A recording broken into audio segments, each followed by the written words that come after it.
नमस्कार मित्रांनो, मी गोपाळ टाकेबळे। मित्रांनो, शासनाने मुलीसाठी मोफत शिक्षण योजना ही लागू केलेली आहे। याचा जी.आर सुद्धा प्रसिद्ध झालेला आहे। मित्रांनो, मुलींना 100% मोफत शिक्षण देण्यात येणार आहे। यामध्ये कोणत्या मुली पात्र असणार आहे, याचे अर्ज कुठे करावे लागतील, त्याचबरोबर मित्रांनो या संदर्भातली सविस्तर माहिती आपण आजच्या जी.आर मध्ये पाहणार आहोत। तत्पूर्वी मित्रांनो, आपण चॅनलवरती नवीन असाल तर कृपया चॅनलला सबस्क्राइब करून ठेवा। अशाच प्रकारचे माहिती आधारित व्हिडिओ आपल्यापर्यंत पोहोचत राहतील।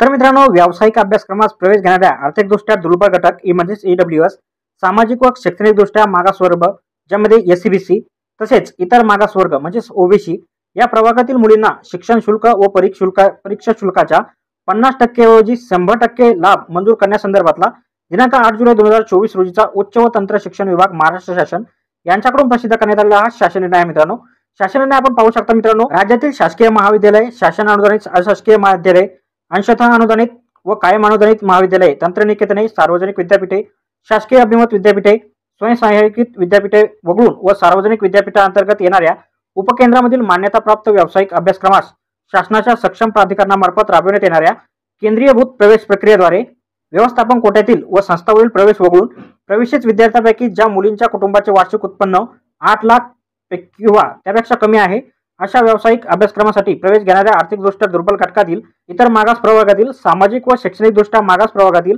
नवीन प्रवेशित तसेच पूर्वीपासून प्रवेश असलेल्या अर्जाचे नूतनीकरण केलेल्या मुलींना उच्च व तंत्र शिक्षण विभाग, वैद्यकीय शिक्षण व औषधी द्रव्य विभाग, कृषी, पशुसंवर्धन, दुग्ध व्यवसाय विकास आणि मत्स्य व्यवसाय विभाग व इतर मागास बहुजन कल्याण विभाग या विभागाकडून सध्या देण्यात येणाऱ्या शिक्षण शुल्क व परीक्षा शुल्काच्या 50% लाभाऐवजी 100% लाभ देण्यास शैक्षणिक वर्ष 2024-25 पासून शासन मान्यता देण्यात येत आहे।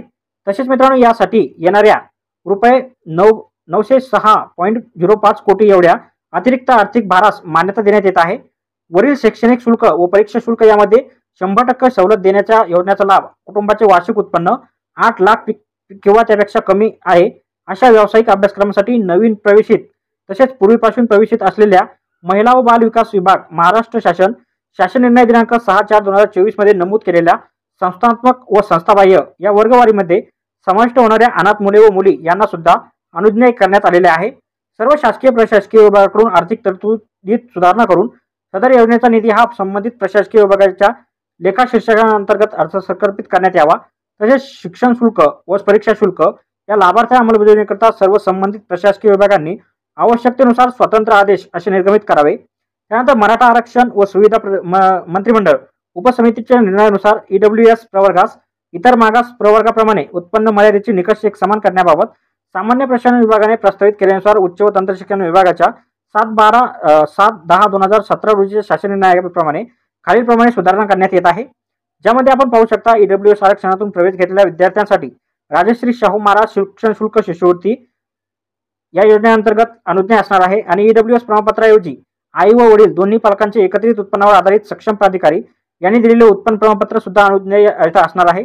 जे विद्यार्थी नोकरीत असतील त्यांच्या आई वडील यांच्या उत्पन्नासोबत विद्यार्थ्यांचे उत्पन्न आणि उत्पन्न प्रमाणपत्रासाठी देखील विचारात घेण्यात यावे। त्यानंतर ईडब्ल्यूएस आरक्षणातून शैक्षणिक प्रवेश घेतलेल्या विद्यार्थ्यास राजश्री शाहू महाराज शिक्षण शिष्यवृत्ती योजनेचा लाभ प्रथम वर्षाकरता मिळाल्यानंतर ही सवलत त्यांचा अभ्यासक्रम पूर्ण होईपर्यंत लागू राहील। अशा विद्यार्थ्यांना दुसऱ्या वर्षापासून दरवर्षी उत्पन्न प्रमाणपत्र सादर करायची आवश्यकता असणार नाही। त्यानंतर मित्रांनो, उत्पन्न प्रमाणपत्राबाबतच्या उपयुक्त तरतुदी जी आहे त्या संस्थात्मक व संस्थाबाह्य या वर्गवारीमध्ये समाविष्ट होणाऱ्या अनाथ मुले व मुली यांना सुद्धा अनुज्ञेय करण्यास मान्यता देण्यात येत आहे।